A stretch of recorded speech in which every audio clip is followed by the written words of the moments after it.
Hey guys, today I'm going to be doing a review on the ColourPop and Starbucks collaboration on the Child palette, and I will also be creating this look with the palette. So if you like the look and you want to see my thoughts on the palette, please keep watching. First we're going to color in with the color Precious Cargo, and we're going to use that as like a transition color. So you're going to take it and put it all across your crease and move it up towards your brow bone area.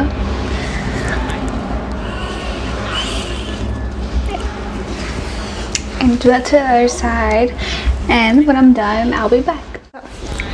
That color is crazy pigmented. So for the next one, we're going to go in with the color Float Your Crib. It's right here. We're just going to put that in the crease, and this is a little bit of a darker color, but it looks so beautiful and like such a nice green that I just had to use it. So we're just going to put that in our crease.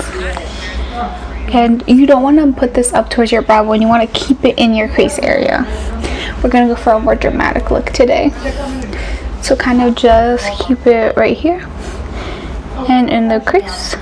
Place it, and then we're going to blend it out with that original transition color we used. Just like a Tuda line. I probably pronounced that so wrong, but you know, it's this one. These look kind of harsh with each other, and I didn't expect them to look like this. So, oops, sorry for the lighting, but I'm gonna use the color Babyface to hopefully kind of blend them out more seamlessly. And I'm just gonna take a humongous brush and just go crazy with it and kind of really put this in my crease to blend it out and make everything look so much more uniform. That already looks so much less harsh.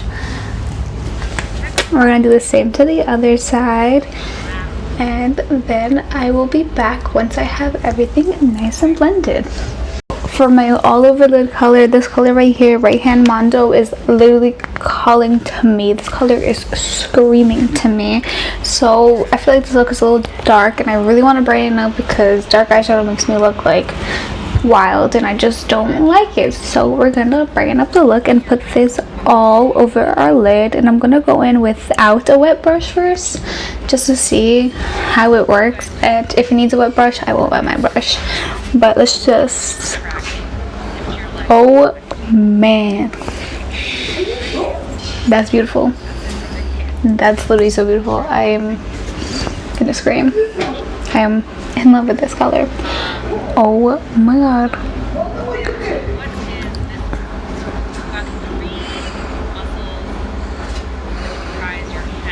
Do you guys see that? The pigment go crazy. Oh my god, I'm gonna lose it. Oh man, oh man, oh man. I need to do this to the other side, and I'll be right back.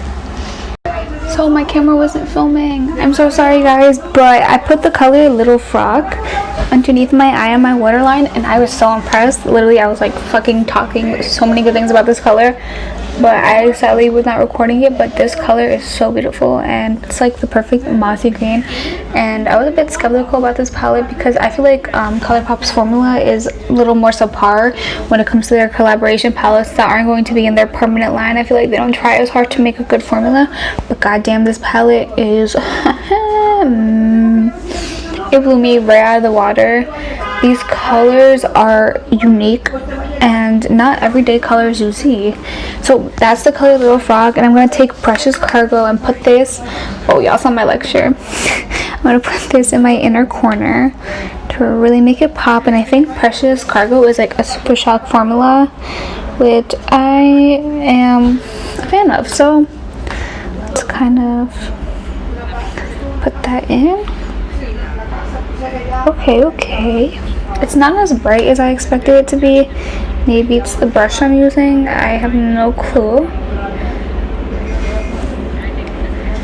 It might be the brush, but oh my god, this color is so pretty. I'm gonna go in with a different brush, and I'm gonna finish everything, and I'll be back when I'm done with the final product. order to like create this look, I used about 5 shades in the palette, and let's just go through those 5 shades that I used. So the first shade I use is just like a Tudor line. It's probably saying it wrong because I never watched Star Wars, so I'm uncultured, but it was very pigmented and very blendable, and I just feel like it was an excellent transition color. So next I went with the shade Float Your Crib, and it's a dark mossy green color, and usually those colors end up being really patchy on me, and from the other formulas I've tried by other brands, it has not been very daijobu, but this color, blendable, pigmented, it was beautiful. And initially I just kind of put these two on my lid and I thought I could blend them together, but I could not, so I went in with the shade Babyface to kind of smooth everything out, add another color in there, kind of get rid of all the harsh lines. And even though I like Babyface and I like the color and I like the tone of it and I like everything about it, it is a little bit underpigmented, so ignore all of that. But I swatched it right here and you could barely see it, and granted it is a really light shade and it is kind of more of a pastel shade, so I kind of should have expected this, and it's definitely buildable, and if you work with it I'm pretty sure you could get it to like the opacity you want it to be. I just expected it to be a little more pigmented off the bat, considering the other 2 shades I used were insanely pigmented, but I digress. I still like the color and I still think it's unique, and I don't have a color like this in my collection, and if it's buildable and I can work with it, I'm happy.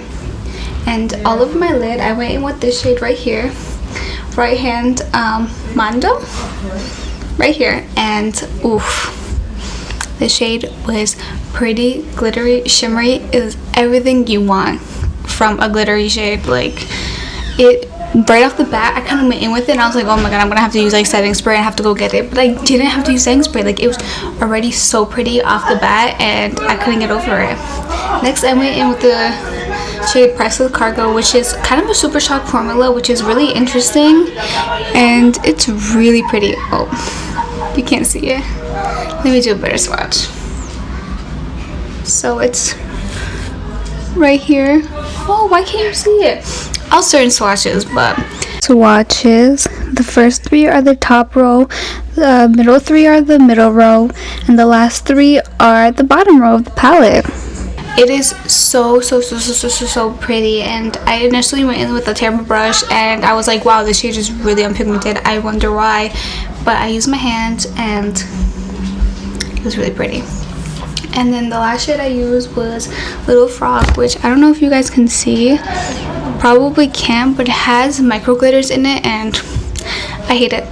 I like the color and everything about it, but why does it have to have micro glitters? This would make such a beautiful crease shade, but now I don't want to use it in my crease because it has micro glitters, and the micro glitters look really fucking weird in my crease. And I don't know, for me, like, they emphasize my texture because I tend to have dry eyelids and I don't like it, and I'm like really sad about it because I think the shade was so pretty and I was so excited, and it doesn't look like it has micro glitters in the swatches I posted, but it does. Nevertheless, I think the color is insanely interesting, and if it didn't have micro glitters I would like 10 times more, but let's not dwell on the past. I'm knocking out like 5 points for that. I'm just kidding. I think the palette is really pretty, and the 2 shades I didn't use were this one, which is called The Force, which is also looks like a super shock formula, and I didn't use Druid Protocol, but this color reminds me of a color I have in a different ColourPop palette, so I'm sure it'll be fine. And I didn't use Sphinx, which I'm excited to use all those colors, and if those formulas or anything else like the formulas I've seen throughout the palette, they're gonna be bomb. And I'm gonna try and insert some swatches so you guys can really see the colors. I know I tried to swatch here, but you guys couldn't see the colors, so maybe the flash on my phone will pick it up better, because like I can see it on my hand right here, but you guys couldn't see it on the camera, so I'll have to fix that. But all in all, I think this is a wonderful palette. The color story go crazy. Like, the packaging, mad cute. Little baby man. And I think the palette is pretty. I think it's worth the $16, and especially if you're a Star Wars fan, you're gonna like this. So all in all, 9.5 out of 10. Would have been a 10 out of 10 if I didn't have this micro glitter right there. I don't know why they keep doing that, because nobody likes them. I have never seen anybody who likes their micro glitters. Like, I can't get over it. It's okay. 9.5 out of 10, and I think the palette is really pretty, pigmented, blendable, and I feel like it's very like user friendly. Like if you're not into makeup but you like Star Wars, you can use this palette and it's not going to be like hard to blend or like hard to use. Like the colors are friendly. That makes sense. Like you can really build them up if you're kind of like scared to go in with a darker color or something like that. Yeah, so thank you for watching. If you enjoyed, please like and subscribe, and this is a second reminder to please like and subscribe. I really appreciate it, and thank you guys, and have a wonderful day.